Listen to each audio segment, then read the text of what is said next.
കരുവന്നൂർ കള്ളപ്പണ കേസിൽ എം വർഗീസിനെ പ്രതി ചേർക്കും. സിപിഎമ്മിനൊപ്പം തൃശൂർ ജില്ലാ സെക്രട്ടറി എം വർഗീസിനെയും പ്രതി ചേർത്ത് കോടതിയിൽ റിപ്പോർട്ട് നൽകുമെന്ന് ഇഡി. സിപിഎമ്മിന്റെ സ്വത്തുക്കൾ കണ്ടുകെട്ടിയതിന് പിന്നാലെയാണ് നടപടി. അതേസമയം രാഷ്ട്രീയമായ വേട്ടയാടപ്പെടുകയാണെന്നും ഔദ്യോഗിക വിവരം ലഭിച്ചാൽ നിയമ നടപടിയുമായി മുന്നോട്ടു പോകുമെന്നും എം വർഗീസ് പ്രതികരിച്ചു.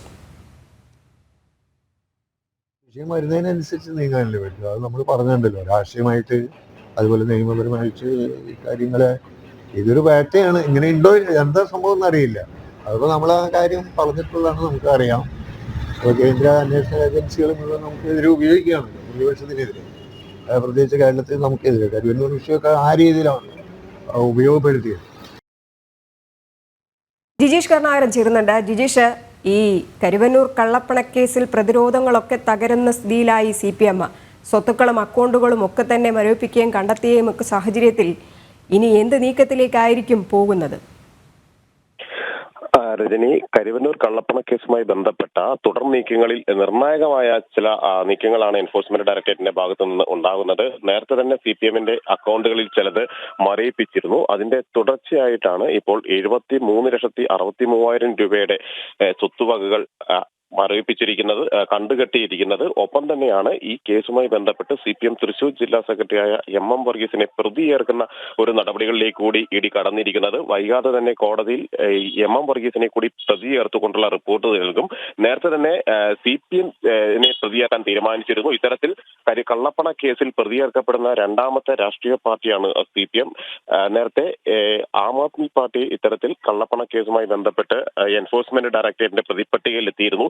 ഇതിനുശേഷം സംസ്ഥാനത്ത് ആദ്യമായിട്ടാണ് ഒരു രാഷ്ട്രീയ പാർട്ടി കള്ളപ്പണ കേസിൽ നേരിട്ട് ഇടപെടുന്നതും പ്രതിപട്ടികയിലേക്ക് എത്തുകയും ചെയ്യുന്നത്. ഒപ്പം തന്നെ പാർട്ടിയുടെ തൃശൂർ ജില്ലാ സെക്രട്ടറി എന്ന നിലയിൽ എം വർഗീസിന്റെ പേരിലായിരുന്നു സിപിഎമ്മിന്റെ എല്ലാ അക്കൗണ്ടുകളും പ്രവർത്തിച്ചിരുന്നത്. സ്വത്തുവകകൾ വാങ്ങിക്കൂട്ടിയിരുന്നതും എം വർഗീസിന്റെ പേരിൽ തന്നെയാണ്. 5 സെന്റ് ഭൂമി അടക്കം പല സ്ഥലങ്ങളിലായി സ്വത്തുവകകൾ വലിയ തോതിൽ സിപിഎം വാങ്ങിയിട്ടുണ്ട്. ഇതിൽ പാർട്ടി ഓഫീസ് പണിയുന്നതിനായി വാങ്ങിയ 5 സെന്റ് ഭൂമി എൻഫോഴ്സ്മെന്റ് ഡയറക്ടറേറ്റ് കണ്ടുകെട്ടുകയും ചെയ്തിട്ടുണ്ട്. ഒപ്പം തന്നെയാണ് ആകെ 29 ലക്ഷം രൂപയുടെ വിവിധ സ്വത്തുവകകളും ഇഡി ഇന്നലെ മരവിപ്പിച്ചിരിക്കുകയാണ്, കണ്ടുകെട്ടുകയും ചെയ്തിട്ടുണ്ട്. കാരണം 10 പേർ കൂടി ഈ പ്രതിപട്ടികയിൽ എത്തുന്നുണ്ട്. പ്രധാനമായും കരുവന്നൂർ സഹകരണ ബാങ്കിൽ നിന്ന് വലിയ തുക വായ്പയായി എടുത്തതിന് ശേഷം 1 രൂപ പോലും തിരിച്ചടക്കാതെ ബാങ്കിനെ കബളിപ്പിച്ചു എന്ന കേസിലാണ് 10 പേർ കൂടി പ്രതിപട്ടികയിൽ എത്തുന്നത്. ഈ 10 പേരുടേതായിട്ടുള്ള സ്വത്തുവകകളാണ് ഇഡി ഇത്തരത്തിൽ കണ്ടുകെട്ടിയിട്ടുള്ളത്. അങ്ങനെയാണ് സിപിഎമ്മിന്റെ സ്വത്തുവകകൾ, ഒപ്പം തന്നെ പാർട്ടിയുടെ സ്വത്തുവകകൾ അടക്കമാണ് 29 ലക്ഷം രൂപയുടെ അക്കൗണ്ടുകൾ ആകെ എൻഫോഴ്സ്മെന്റ് ഡയറക്ടറേറ്റ് മരവിപ്പിക്കുകയും ചെയ്തിരിക്കുന്നത്. ഇതിന്റെ തുടർ നടപടികളുടെ ഭാഗമായി കൂടുതൽ സ്വത്തുവകകൾ കണ്ടുകെട്ടുന്ന നടപടികളിലേക്ക് കൂടി കടക്കുമെന്നും എൻഫോഴ്സ്മെന്റ് ഡയറക്ടറേറ്റ് അറിയിച്ചിട്ടുണ്ട്. രജനി, ജിജീഷ്, ഇവിടെ ഈ കരുവന്നൂർ കള്ളപ്പണ കേസിന്റെ വാർത്തകളൊക്കെ തന്നെ പുറത്തു വരുമ്പോഴും മുഖ്യമന്ത്രിയും ഒപ്പം സിപിഎം നേതാക്കളും ഒക്കെ തന്നെ പറഞ്ഞത് കരുവന്നൂരിൽ നടന്നത് സുതാര്യമായ ഇടപെടലുകളാണ്. പിന്നെ എന്തുകൊണ്ട് ഈ കേസ് അന്വേഷണം എം വർഗീസിലേക്ക് വരെ എത്തിച്ചേർന്നിരിക്കുന്നു? ഒപ്പം കേസിൽ ഇഡി ഇപ്പോൾ എം വർഗീസിനെ പ്രതിയാക്കും എന്നാണ്, അത് സംബന്ധിച്ച് കോടതിയിൽ റിപ്പോർട്ട് നൽകുമെന്നാണ് പറയുന്നത്. അപ്പോൾ ഈ സംഭവത്തിൽ സിപിഎമ്മിന്റെ സുതാര്യതയൊക്കെ തന്നെ കള്ളത്തനമായിട്ട് പുറത്തു വരുന്ന കാഴ്ചകളല്ലേ കാണുന്നത്?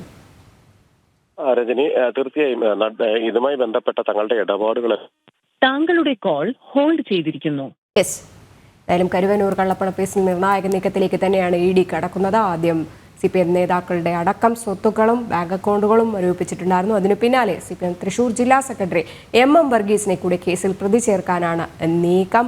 ഇത് സംബന്ധിച്ച് കോടതിയിൽ റിപ്പോർട്ട് സമർപ്പിക്കുമെന്നും ഇഡി അറിയിച്ചു. അതേസമയം സിപിഎമ്മിന്റെ ഇഡിയുടെ ഈ നീക്കങ്ങൾ രാഷ്ട്രീയപരമാണ്, എന്തായാലും നിയമപരമായി ഇക്കാര്യത്തിൽ നടപടികൾ സ്വീകരിക്കും എന്ന മറുപടിയുമായിട്ട് എം വർഗീസും രംഗത്തെത്തിയിരിക്കുകയാണ്. ജിജീഷ് കരുണാകരനാണ് വിവരങ്ങൾ പങ്കുവച്ചത്.